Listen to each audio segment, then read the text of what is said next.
अस्सलाम वालेकुम फ्रेंड्स, ये मेरे पास VGOTEL का मोबाइल है जिसके कुछ बटन काम नहीं कर रहे। आज मैं आपको इसी के सलूशन के बारे में प्रैक्टिकली बताऊंगा। कीपैड के जितने भी मोबाइल हैं जैसे नोकिया, VGOTEL, QMobile, Itel वगैरह, ये मसला तकरीबन सब में सेम आ रहा है और इसका हल भी इतना मुश्किल नहीं है। सबसे पहले आप कीपैड को अच्छी तरह वॉश करें और ये नोट करें कि कौन कौन से बटन काम नहीं कर रहे और कितने बटन काम नहीं कर रहे।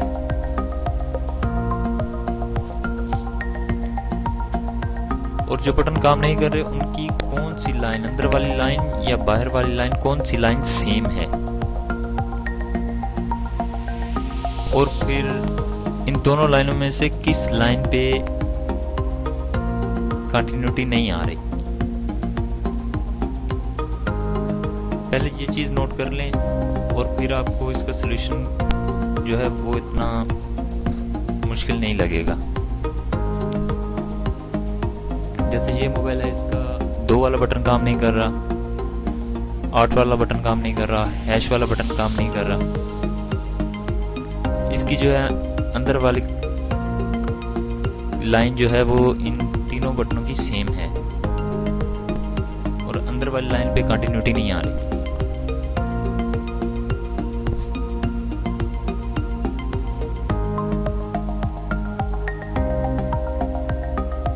अगर 3 से 4 बटन की लाइन जो है वो सेम हो और उस पर कंटिन्यूटी ना हो तो ऐसी सूरत में मेन आईसी जो है वो या तो हमें उतारना पड़ेगा या उसको सोल्ड करना पड़ेगा, क्योंकि तकरीबन जो मसला आता है वो मेन आईसी से आता है। मेन आईसी के नीचे से कोई ना कोई पॉइंट जो है वो ब्रेक होता है जिसकी वजह से उस लाइन पे कंटिन्यूटी नहीं आ रही होती। तो देखिए मैं मेन आईसी को सोल्ड कर रहा हूँ।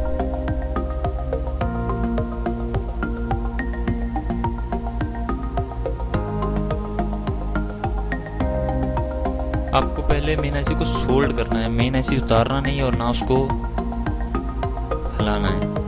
तकरीबन 1 मिनट तक आपको हल्का सा पेस्ट लगा के उसको सिर्फ सोल्ड करना है। और हीट गन का टेम्परेचर भी ज़्यादा नहीं रखना, तकरीबन 350 380 तक जो है ना इसका हीट गन का टेम्परेचर रखना है। इसको तकरीबन 1 से 1.5 मिनट तक सिर्फ सोल्ड करें।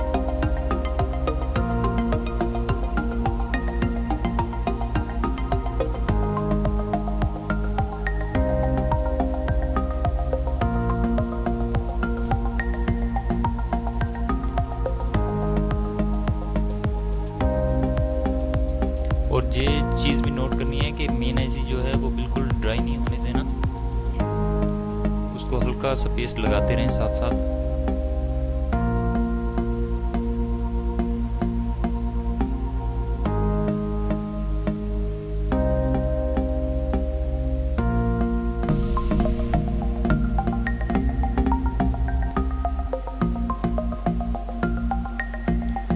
देखिए मेन आईसी हमारा सोल्ड हो चुका है।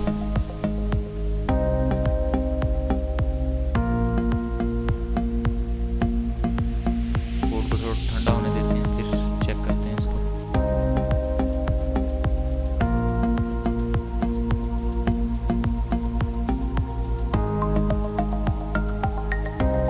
पहले जो है ये अंदर वाली लाइन पे कंटिन्यूटी नहीं आ रही थी, तो अभी कंटिन्यूटी इसकी आ रही है।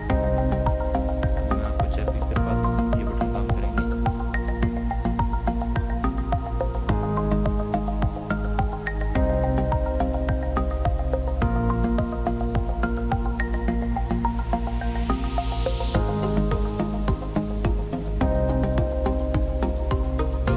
अच्छी लगे तो लाइक और शेयर ज़रूर कीजिएगा, और अगर आप मेरे चैनल पे नए हैं तो चैनल सब्सक्राइब कीजिए और साथ ही बेल आइकन ज़रूर प्रेस करें ताकि आपको मेरी आने वाली